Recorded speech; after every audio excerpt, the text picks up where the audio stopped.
معزز سامعین السلام علیکم۔ اردو ہارر ناولز میں خوش آمدید۔ آپ سب سے گزارش ہے کہ میری ویڈیوز کو زیادہ سے زیادہ لائک اور شیئر کر کے میری حوصلہ افزائی کیجیے تاکہ میں اسی طرح اچھی کہانیاں آپ کے پیش خدمت کر سکوں۔ نیند سے بیدار ہوتے ہی جیک کو سب سے پہلے اپنے جسم میں درد کا احساس ہوا۔ ہوا اتنی بوجھل تھی کہ اسے سانس لینے میں بڑی دشواری محسوس ہو رہی تھی۔ کمرے میں ہر طرف تاریکی پھیلی ہوئی تھی۔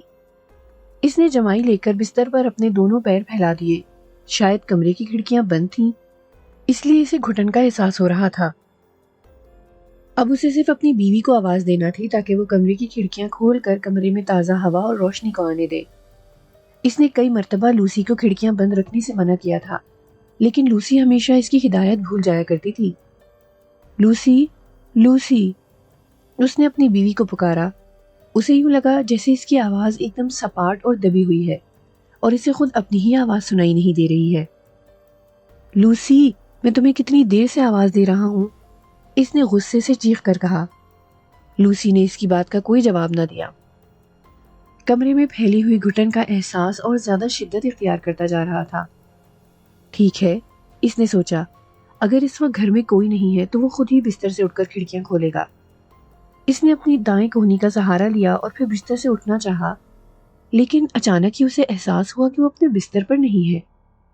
دہشت کی ایک لہر اس کی رگوں میں اترتی چلی گئی۔ وہ جہاں لیٹا ہوا تھا وہ جگہ اتنی تنگ تھی کہ وہ اٹھ کر بیٹھ بھی نہیں سکتا تھا۔ اس کے سر سے صرف چند انچ کے فاصلے پر ساٹن کی ایک چادر تھی۔ وہ چاروں طرف سے ساٹن میں لپٹا ہوا تھا۔ لمحہ بلمحہ ہوا پہلے سے زیادہ بوجھل ہوتی جا رہی تھی۔ اسے سانس لینے میں زیادہ دشواری محسوس ہونے لگی۔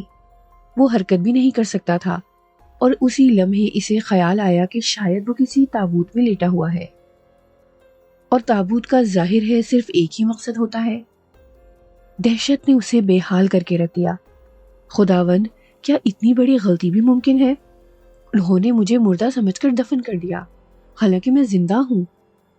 جیک اس بھیانک صورتحال پر بڑے سکون کے ساتھ سوچنے لگا۔ وہ دہشت زدہ نہیں ہونا چاہتا تھا، وہ ایک سمجھدار آدمی تھا۔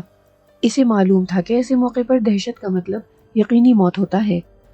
اسے اپنے اعصاب کو ہر حالت میں پرسکون رکھنا تھا۔ خوف زدہ ہونے سے وہ ایک یقینی انجام سے بچ نہیں سکتا تھا۔ اس نے یکسو ہو کر موجودہ صورتحال کا تجزیہ کیا۔ سب سے پہلی بات یہ تھی کہ وہ ایک کفن میں لپٹا ہوا تھا اور کفن میں ہوا کی گنجائش نہیں ہوتی۔ جیک ایک تندرست آدمی تھا، اس کا مطلب یہ ہوا کہ سانس لینے کے لیے اسے زیادہ ہوا کی ضرورت تھی اور کفن میں تیزی سے ہوا ختم ہوتی جا رہی تھی، لہٰذا اسے اب وقفے وقفے سے سانس لینا چاہیے۔ ہو سکتا ہے ابھی تک لوگوں نے اسے دفن نہ کیا ہو، اس کا تابوت آخری رسومات کے لیے کہیں زمین پر ہی رکھا ہوا ہو۔ انہوں نے تابوت کا ڈھکنا تو بند کر دیا تھا، لیکن ابھی تک اس بات کا امکان موجود تھا کہ اسے قبرستان میں دفن نہیں کیا گیا ہوگا۔ اگر یہی بات ہے تو پھر اسے ایک کوشش کر لینی چاہیے۔ اس نے اپنے بکھرے ہوئے حواس جمع کیے اور زوردار چیخ مار کر کسی معجزے کا انتظار کرنے لگا، لیکن کچھ بھی نہ ہوا۔ پھر جیک نے سوچا کہ اس طرح چیخنے سے آکسیجن کی مقدار اور گھٹتی جائے گی۔ ہو سکتا ہے کہ لوگوں تک تابوت کے بھاری ڈھکنے کی وجہ سے اس کی آواز نہ جا سکتی ہو، یا پھر یہ ہو سکتا ہے کہ اس کے تابوت کو دفن کرنے کے بعد لوگ دعائیاں کلمات ادا کر کے اپنے اپنے گھروں کو واپس جا چکے ہوں۔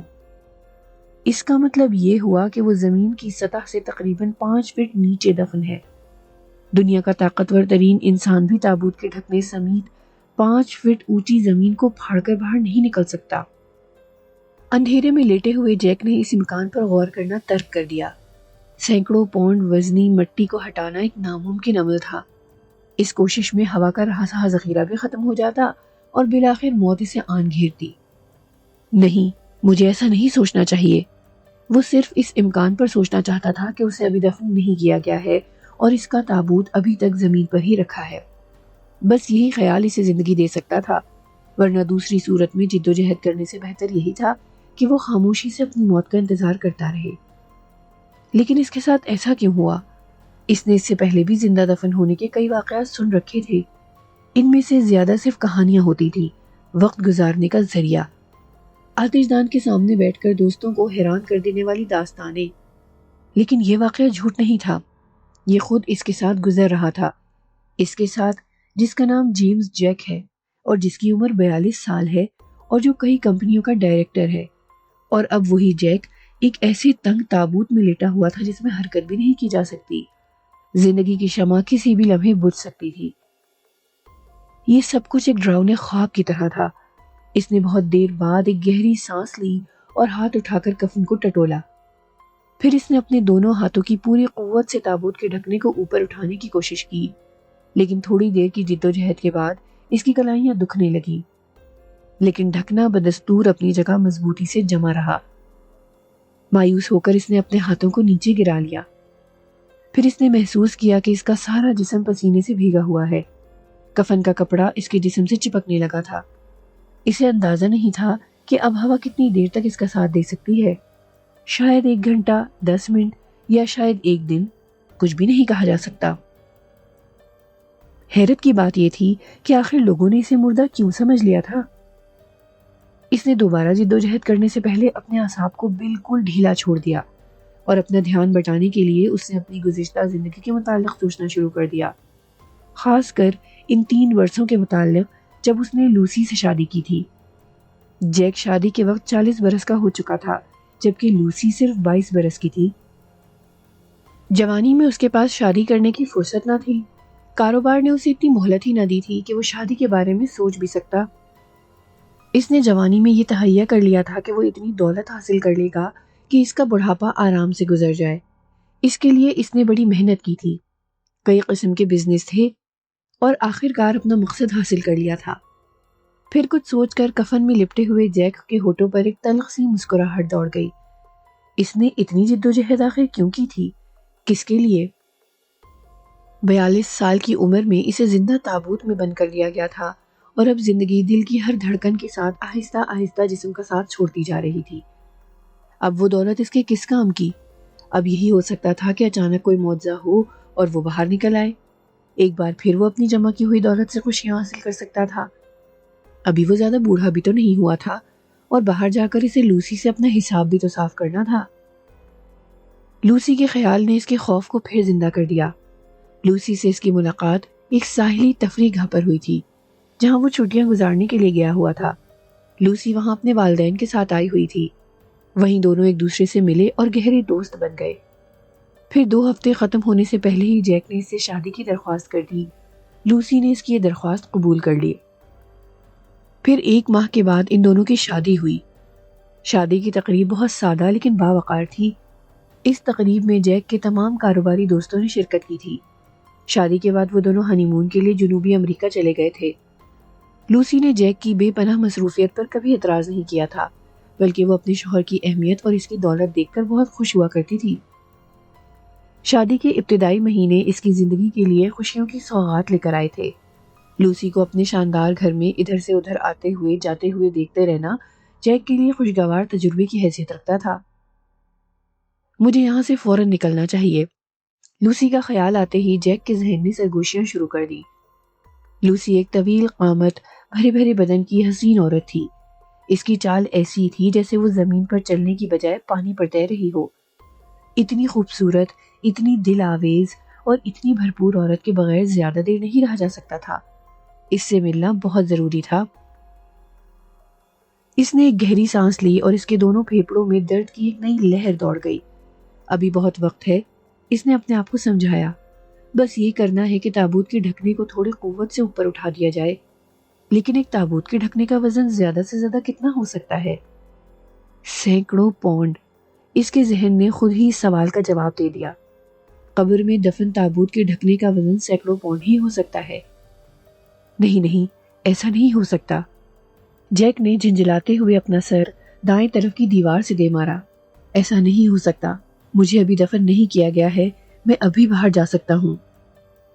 وہ کولہے کے بل تھوڑا سا اٹھا، دونوں شانے تابوت کے ڈھکنے سے ملائے، ایک گہری سانس لی اور پوری قوت صرف کر دی۔ 1 سیکنڈ، 2 سیکنڈ، 5-7 سیکنڈ، پورا بدن درد سے بھر گیا۔ دونوں ہاتھ بجھل ہو گئے، پھیپھڑے پھٹنے لگے اور شانے زخموں کی طرح دکھنے لگے۔ ڈھکنے میں کوئی حرکت نہیں ہوئی تھی۔ وہ بے حال ہو کر دوبارہ لیٹ گیا۔ اب ہوا پہلے سے کہیں گاڑھی ہو گئی تھی۔ آکسیجن دھیرے دھیرے ختم ہوتی جا رہی تھی۔ ہوا میں کاربن کی مقدار بڑھنے لگی تھی۔ اچانک وہ پاگلوں کی طرح ہنسنے لگا، ہنستا رہا بغیر یہ سوچے ہوئے کہ ہنسنے سے ہوا اور زیادہ تیزی سے ختم ہو جائے گی۔ اسے اپنے ہوش و حواس کا آخری دن یاد آیا، وہ دن جب اس نے لوسی کو مارشل کی باہوں میں دیکھ لیا تھا۔ مارشل اس کی زندگی میں شادی کے 1 سال بعد داخل ہوا تھا۔ ایک رات لوسی نے اس سے کہا، رات کے کھانے پر میرا ایک مہمان آ رہا ہے۔ اوہ، کیا میں اسے جانتا ہوں؟ جیک نے پوچھا تھا۔ نہیں، تم اسے نہیں جانتے۔ ہنری مارشل میرے بچپن کا دوست ہے، ایک عرصے سے میں نے اسے نہیں دیکھا تھا، کل ملاقات ہوئی تو میں نے اسے کھانے کی دعوت دے دی۔ جیک خوش دلی سے مسکرا دیا، وہ ہر قیمت پر لوسی کو خوش دیکھنا چاہتا تھا۔ وہ نہیں چاہتا تھا کہ لوسی کو کبھی بھی اس بات کا احساس ہو کہ اس نے اپنی عمر کے دگنے شخص سے شادی کی تھی۔ مارشل ٹھیک 6 بجے ان کے گھر آ گیا تھا۔ وہ 25 سال کا ایک خوش شکل اور چاقو چوبند نوجوان تھا۔ پہلی ہی نظر میں جیک نے اسے پسند نہیں کیا۔ مارشل ایک عام سا نوجوان تھا۔ جیک کے لیے وہ شام بہت ناخوشگوار ثابت ہوئی۔ لوسی اور مارشل گھنٹوں ایک دوسرے سے باتیں کرتے رہے، اپنے اپنے بچپن کی باتیں جس میں جیک کے لیے کوئی دلچسپی نہیں تھی، ان دوستوں کی باتیں جنہیں جیک نے کبھی نہیں دیکھا تھا۔ مارشل اس رات 11 بجے تک لوسی سے باتیں کرتا رہا۔ پھر اس کے جانے کے بعد جیک نے لوسی میں ایک عجیب سی تبدیلی محسوس کی۔ لوسی کے چہرے پر اتنی سرشاری اس نے پہلے کبھی نہیں دیکھی تھی۔ مارشل اب ہر دوسرے تیسرے دن جیک کے گھر آ جاتا تھا، پھر وہ دونوں جیک کو تقریباً نظر انداز کر دیتے اور اپنی دنیا میں مگن ہو جاتے۔ وہ جب بھی آتا تو لوسی اس کی خاطرداری میں بچ جاتی۔ جیک نے ابھی تک لوسی سے مارشل کے بارے میں کچھ بھی نہیں کہا تھا۔ وہ لوسی کی خوشیوں کو تباہ نہیں کرنا چاہتا تھا۔ اس نے کبھی مارشل کی آمد پر کوئی اعتراض نہ کیا، لیکن مارشل کی آخری آمد نے اس کے سکون کو برباد کر دیا تھا۔ اب تابوت میں لیٹے ہوئے اسے یاد نہیں آ رہا تھا کہ مارشل کو آخری بار آئے کتنے دن ہوئے تھے، کچھ دن یا شاید کئی برس۔ مارشل کی اس آمد نے اسے زندگی سے اسی دن بہت دور کر دیا تھا۔ وہ جمعے کی شام تھی جب مارشل حسب معمول رات کے کھانے کے لیے پہنچا۔ جیک کے سارے ملازمین اسے بہت اچھی طرح پہچاننے لگے تھے، اسی لیے اسے جنوبی سرے کا وہی کمرہ دے دیا گیا جہاں وہ اکثر ٹھہرا کرتا تھا۔ جیک اس رات زیادہ دیر تک ان کا ساتھ نہ دے سکا۔ وہ سونے کی غرض سے اپنے کمرے میں آ گیا، لیکن بستر پر لیٹ کر بھی اسے نیند نہیں آ رہی تھی۔ اس کا ذہن بہت سی باتوں میں الجھا ہوا تھا۔ کچھ باتیں اس نئے کاروبار کی تھیں جسے وہ جلد ہی شروع کرنے والا تھا، اور کچھ مارشل اور لوسی کی تھی۔ لوسی کا خیال آتے ہی وہ اپنے بستر سے اٹھ بیٹھا، کوٹ پہنا اور اپنے کمرے سے نکل کر لوسی کی خوابگاہ کی طرف چل دیا۔ اس وقت رات کے 3 بج رہے تھے اور پورا مکان خاموشی میں ڈوبا ہوا تھا۔ لوسی کی خوابگاہ کا دروازہ اندر سے بند نہیں تھا۔ اس نے دھیرے سے دروازہ کھولا اور کمرے میں داخل ہو گیا۔ اس کا ارادہ تھا کہ اگر لوسی سو گئی ہوگی تو وہ اسے تنگ نہیں کرے گا، اور اگر وہ جاگ رہی ہوگی تو وہ اسے اپنی باہوں میں بھر لے گا۔ لوسی جاگ رہی تھی اور اس کی دہشت زدہ آنکھیں جیک کی طرف لگی ہوئی تھیں، لیکن وہ اپنے بستر پر تنہا نہ تھی۔ مارشل بھی اس کے ساتھ تھا اور اس کے بازو لوسی کا حلقہ لیے ہوئے تھے۔ شدید رنج اور اذیت کی کیفیت نے جیک کو نڈھال کر دیا۔ وہ دونوں اب بستر پر بیٹھے اس کی طرف دیکھ کر مسکرا رہے تھے۔ دونوں میں سے کوئی بھی جیک سے خوفزدہ نہیں تھا۔ لوسی، میں جانتا نہیں تھا کہ… وہ اٹکتے اٹکتے بولا۔ اب تو تم جان ہی گئے ہوگے، مارشل نے کہا۔ یہ بات نئی نہیں، بہت پرانی ہے۔ ویسے اب تمہارا کیا ارادہ ہے؟ جیک کا سارا بدن غصے سے کانپنے لگا، اس کے دل کی دھڑکن تیز ہو گئی۔ جلد یا بدیر تمہیں یہ بات معلوم ہو ہی جاتی جیک، لوسی بھی بول پڑی۔ مارشل اور میں ایک دوسرے سے بچپن ہی سے محبت کرتے آئے ہیں، لیکن ہم دونوں اس وقت شادی کرنے کی پوزیشن میں نہیں تھے۔ پھر مارشل نے 2-3 برس انتظار کرنے کا وعدہ کر لیا۔ ہماری شادی کے کچھ عرصے کے بعد تمہارے فیملی ڈاکٹر نے تمہارے متعلق مجھ سے ایک ایسی بات کہی جو تمہیں نہیں بتائی جا سکتی تھی۔ جیک نے اپنا ایک ہاتھ دھڑکتے ہوئے دل پر رکھ لیا۔ لوسی نے پھر کہا، ڈاکٹر رابنسن نے مجھ سے یہ کہا تھا کہ جیک دل کا مریض ہے، کوئی بھی صدمہ اس کے لیے موت کا باعث ہو سکتا ہے، لیکن وہ یہ بات نہیں بتانا چاہتا تھا۔ اس کا کہنا تھا کہ تمہاری زندگی کے دن بہت تھوڑے ہیں، اسی لیے تمہیں بات بتا کر وقت سے پہلے ہی مارنا اچھا نہیں ہوگا۔ لیکن میں اور مارشل تو یہ بات جانتے تھے۔ اب تمہاری دولت ہمارے کام آئے گی جیک، ہم دونوں جوان ہیں اور اسی دن کے لیے ہم نے برسوں خواب دیکھے ہیں۔ جیک لڑکھڑاتے قدموں سے ان کی طرف بڑھا، پھر اس کے پاؤں جیسے پتھر کے ہو گئے۔ نہیں لوسی، ایسا نہیں ہو سکتا، یہ سب کچھ خواب ہے، جھوٹ ہے۔ وہ کھوئے کھوئے لہجے میں بولا۔ یہ جھوٹ نہیں ہے، لوسی زور سے چلائی، یہ سچ ہے، سچ ہے۔ تم مر کیوں نہیں جاتے بڈھے کھوسٹ، تم مر کیوں نہیں جاتے؟ مر جاؤ تم۔ پھر اسی وقت درد کی ایک تیز لہر جیک کے سینے میں اٹھی اور وہ آہستہ آہستہ قالین پر گرتا چلا گیا تھا۔ گرتے وقت اس کے کانوں میں لوسی کی تیز آواز گونج رہی تھی، بڈھے کھوسٹ تم مر کیوں نہیں جاتے؟ مر جاؤ تم، مر جاؤ۔ تو اس طرح وہ واقعہ ہوا تھا۔ جیک کے ذہن میں اب ہر بات تازہ ہو گئی تھی، اب وہ سب کچھ سمجھ چکا تھا۔ وہ ہارٹ اٹیک سے بے ہوش ہو کر قالین پر گر پڑا تھا اور اسے بے حس و حرکت دیکھ کر ڈاکٹر نے اس کی موت کی تصدیق کر دی تھی، اور اس طرح مارشل اور لوسی کا خواب اپنی خوشگوار تعبیر کو پہنچ گیا تھا۔ سوال یہ تھا کہ آخر ڈاکٹر نے اسے مردہ کس طرح سمجھ لیا تھا؟ کیا ڈاکٹر کا سارا تجربہ، ساری دوائیں، سارے آلات جیک کے سلسلے میں ناکام ہو گئے تھے؟ لیکن یہ بھی تو ہو سکتا تھا کہ لوسی نے اپنی اداؤں میں جیک کی چھوڑی ہوئی دولت کے سہارے ڈاکٹر کو بھی خرید لیا ہو۔ جب بیوی ہی بے وفا ہو جائے تو کس پر اعتبار کیا جا سکتا ہے؟ لوسی کی بے وفائی کے تصور نے اس کے جسم میں دوبارہ ایک تناؤ پیدا کر دیا۔ غصے کی شدت سے اس کی مٹھیاں بھیج گئیں۔ اسے ہر قیمت پر لوسی اور مارشل سے بے وفائی کا انتقام لینا تھا۔ وہ اس گھٹے ہوئے تاریک تابوت میں بند رہ کر کسی چوہے کی موت نہیں مرنا چاہتا تھا۔ اس لفظ نے اسے مزید دہشت زدہ کر دیا۔ اس نے بے شمار ایسی کہانیاں سن رکھی تھیں جن میں قبرستان کے چوہے تابوت میں داخل ہو کر اپنے چھوٹے چھوٹے نوکیلے دانتوں سے مردوں کو ادھیڑ دیا کرتے تھے۔ اس نے سنا تھا کہ چوہے سب سے پہلے تابوت میں بند انسان کی آنکھیں کھا جاتے ہیں۔ اس نے گھبرا کر اپنے پلکیں مضبوطی سے بند کر لی۔ چوہوں کو کیا معلوم کہ تابوت میں بند جیک مردہ نہیں بلکہ زندہ ہے۔ انہیں تو اپنی غذا چاہیے، اور انسان کی گوشت سے بہتر غذا اور کیا مل سکتی ہے؟ نہیں، وہ خونخوار چوہوں کے رحم و کرم پر نہیں رہ سکتا۔ اسے ہر حال میں اس تابوت سے باہر نکلنا ہے۔ بس تھوڑی سی محنت اور کرنی ہے، اس کے بعد تابوت کھل جائے گا اور وہ دوبارہ باہر کی تازہ ہوا میں سانس لے سکے گا۔ اس نے پھر ایک گہری سانس لی اور اس مرتبہ اسے احساس ہوا کہ اب ہوا اس قابل نہیں رہی کہ وہ مزید گہری سانسیں لے سکے۔ جو کچھ بھی کرنا ہو جلد کر لینا چاہیے، ورنہ پھر موت تو یقینی ہے۔ اس نے پہلے کی طرح ایک بار پھر اپنے دونوں شانوں کو تابوت کے اوپری سطح سے گھمایا، سانس روکی، دانتوں کو مضبوطی سے جمایا اور پوری قوت صرف کر دی۔ پورے بدن پر رشح طاری ہو گیا، کمر کی ہڈی دوہری ہو گئی تھی، لیکن تابوت میں کوئی حرکت نہ ہوئی تھی۔ پھر کچھ ہوا، آواز شاید تابوت کے باہر سے آئی تھی، کسی چیز کے دھیرے دھیرے ٹوٹنے کی آواز، جیسے دروازے کی کنڈی کھل رہی ہو۔ یہ اس کی جد و جہد کا نتیجہ نہیں تھا، بلکہ باہر سے تابوت کھل رہا تھا۔ پھر ایک جھٹکے سے تابوت کھل گیا، باہر کی تازہ اور خوشگوار ہوا اس کے چہرے سے ٹکرائی۔ اس کی آنکھیں لیمپ کی روشنی سے چکا چوند ہو گئی تھیں۔ لیمپ ایک ایسے آدمی کے ہاتھ میں تھا جو گرجا کا ملازم دکھائی دے رہا تھا۔ جیک کو زندہ دیکھ کر اس آدمی کے چہرے پر خوف جم کر رہ گیا تھا۔ پھر اس کے ہاتھ سے لیمپ بھی چھوٹ گیا اور وہ ایک ہلکی سی کرہ کے ساتھ بے ہوش ہو کر گر پڑا۔ لیمپ گرتے ہی بجھ گیا تھا اور اب کمرے میں دوبارہ تاریکی چھا گئی تھی۔ جیک جست لگا کر تابوت سے باہر نکل آیا۔ اندھیرے میں اس کا سفید کفن چمک رہا تھا۔ اس نے نیچے جھک کر اس آدمی کو ٹٹولا، اس کی سانسیں چل رہی تھیں۔ جیک اس آدمی کے قریب ہی فرش پر بیٹھ گیا۔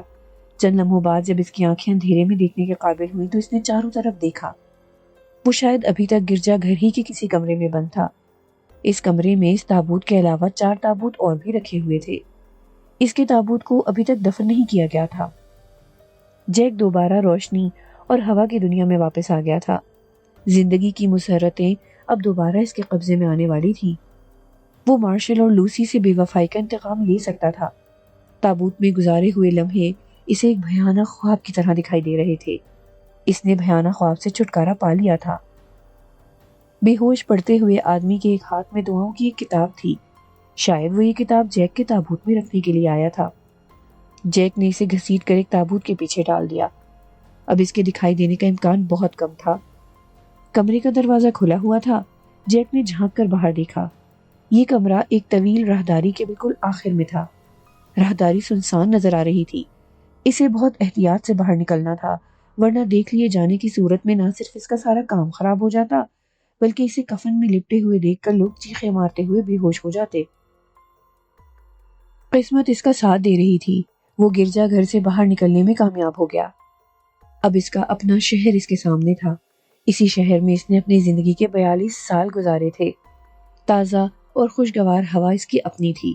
آسمان پر چمکتا ہوا چاند صرف اسی کے لیے طلوع ہوا تھا، اور شہر کی سڑکیں اسے پہلے سے کہیں زیادہ خوبصورت اور دلکش نظر آ رہی تھیں۔ موت کے سفر سے واپسی کے بعد سب کچھ کتنا حسین نظر آنے لگتا ہے۔ اس خوشگوار تجربے نے جیک کے سینے میں مسرتوں کی لہر دوڑا دی تھی۔ وہ درختوں اور عمارتوں کے سائے میں چھپتا چھپاتا اپنے مکان کی طرف بڑھتا رہا۔ مکان میں اندھیرا تھا، لیکن یہ اس کا اپنا مکان تھا۔ اس مکان کے سارے راستے اس کے لیے کھلے ہوئے تھے۔ وہ بڑی آسانی سے مکان کے اندر داخل ہونے میں کامیاب ہو گیا۔ دروازہ بند تھا، لیکن ایک کھڑکی کھلی ہوئی تھی، جس کے ذریعے وہ اپنے مکان کے ہال میں آ گیا۔ ہال پہلے ہی کی طرح سجا ہوا تھا۔ قیمتی قالین، آرام دہ صوفے، یہ سب کچھ اس کے اپنے تھے۔ اس نے بڑی محنت سے اپنی دنیا آباد کی تھی، اور ابھی وہ اتنا بوڑھا ہرگز نہ ہوا تھا کہ ان چیزوں سے خوشیاں حاصل نہ کر پاتا۔ لوسی شاید اپنے کمرے میں ہی تھی۔ کمرے کا دروازہ بھیڑا ہوا تھا، اور اندر سے روشنی کی ایک لکیر سی باہر آ رہی تھی۔ وہ آہستہ آہستہ چلتا ہوا دروازے کے پاس آ کر کھڑا ہو گیا۔ پھر شاید وقت اپنے آپ کو دہرانے لگا تھا۔ اس مرتبہ اسے لوسی کے کمرے میں جا کر مارشل کو دیکھنے کی ضرورت نہیں تھی، بلکہ مارشل اور لوسی کی آوازیں کمرے سے باہر آ رہی تھیں۔ وہ اور لوسی ایک دوسرے سے اپنی آئندہ زندگی کی باتیں کر رہے تھے، وہ زندگی جو انہیں جیک کی دولت کے سہارے گزارنی تھی۔ جیک کا جی چاہا کہ وہ بے دریغ کمرے میں گھس جائے اور ان دونوں کا گلا گھونٹ دے۔ پھر لوسی کی آواز آئی جو مارشل سے بیئر کی بوتل لانے کے لیے کہہ رہی تھی۔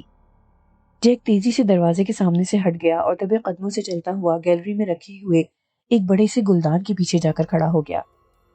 دروازہ کھلا اور مارشل جھومتا ہوا باہر نکل آیا۔ وہ شاید باورچی خانے کی طرف جا رہا تھا۔ مارشل کے جسم پر لباس ناکافی تھا۔ مارشل کو اس حالت میں دیکھ کر جیک نے ایک بار پھر اپنے پورے جسم میں تناؤ سا محسوس کیا۔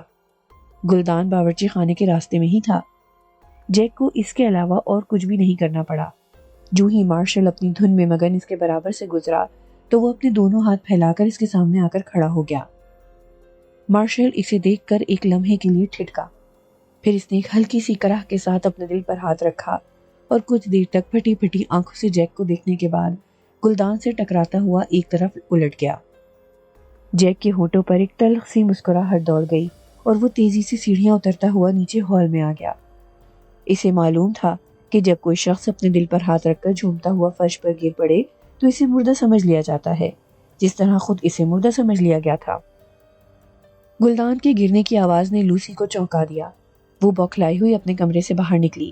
اس کے قدموں کی آواز نیچے کھڑے ہوئے جیک تک آ رہی تھی، لیکن کچھ دیر کے بعد اس نے چیخ کے بجائے لوسی کے سسکنے کی آوازیں سنی۔ وہ دھیرے دھیرے رو رہی تھی۔ مارشل کی موت نے اسے نڈھال کر دیا تھا۔ جیک چند سیڑھیاں اوپر چڑھا۔ لوسی مارشل کی لاش کے پاس اکڑو بیٹھی ہوئی رو رہی تھی۔ کمینی، جیک نے نفرت سے سوچا، اس عورت نے میری موت پر خوشیاں منائی ہوں گی، لیکن اپنے عاشق کے لیے رو رہی ہے۔ پھر لوسی آہستہ آہستہ کھڑی ہوئی اور کونے میں رکھے ہوئے فون کی طرف بڑھ گئی۔ شاید وہ بدنامی کے خوف سے راتوں رات مارشل کی تجہیز و تکفین سے فارغ ہو جانا چاہتی تھی۔ جب جیک نے اسے فون پر گرجا گھر کے کسی منتظم سے بات کرتے ہوئے سنا تو خاموشی سے سیڑھیاں اتر کر نیچے آ گیا۔ مارشل کے تابوت کو لوسی کی ہدایت پر براہ راست قبرستان لے جایا گیا تھا۔ جنازے میں بہت کم لوگ شامل تھے۔ ہوا بہت سرد اور تیز ہو گئی تھی، اور لیمپ کی زرد روشنی تابوت کے ارد گرد کھڑے ہوئے لوگ بھوتوں کی طرح دکھائی دے رہے تھے۔ لوسی تابوت سے کچھ فاصلے پر سیاہ ماتمی لباس میں ملبوس ہولے ہولے رو رہی تھی۔ پادری تابوت کے پاس کھڑا ہوا دعائیاں کلمات ادا کر رہا تھا۔ لوسی نے روتے روتے رومال سے اپنے آنسوؤں کو پوچھا، اور اسی وقت اندھیرے میں کسی نے اس کے شانے پر ہاتھ رکھ دیا۔ لوسی چونک کر پیچھے مڑی۔ سفید کفن میں لپٹا ہوا جیک اس کے سامنے کھڑا تھا۔ اس کے سفید دانت اندھیرے میں چمک رہے تھے۔ اس نے لوسی کے شانے کو دباتے ہوئے کہا، لوسی، مجھے افسوس ہے کہ تمہارا دوست مارشل بھی دل کے دورے سے چل بسا۔ یہ دل کا دورہ بہت بری چیز ہے، میں بھی اسی میں مر گیا تھا۔ چلو آؤ میرے ساتھ، ابھی میں اتنا بوڑھا نہیں ہوا ہوں کہ تمہیں خوشیاں نہ دے سکوں۔ میں تمہیں ایسی خوشی دوں گا جو تمہیں زندگی بھر یاد رہے گی۔ پادری مارشل کے تابوت کے پاس کھڑا ہو کر دعائیں پڑھتا رہا، اور لوسی نے دونوں ہاتھوں سے اپنے سینے کو اس طرح پکڑ لیا جیسے وہ اپنے دل کی دھڑکن کو بند ہونے سے بچانا چاہتی ہو۔ اگر آپ کو ہماری کہانیاں پسند آ رہی ہیں تو ہمارا چینل ضرور سبسکرائب کریں، ساتھ ہی ساتھ بیل آئیکن کو بھی دبائیں تاکہ ہماری تمام کہانیاں آپ کو سب سے پہلے مل سکیں۔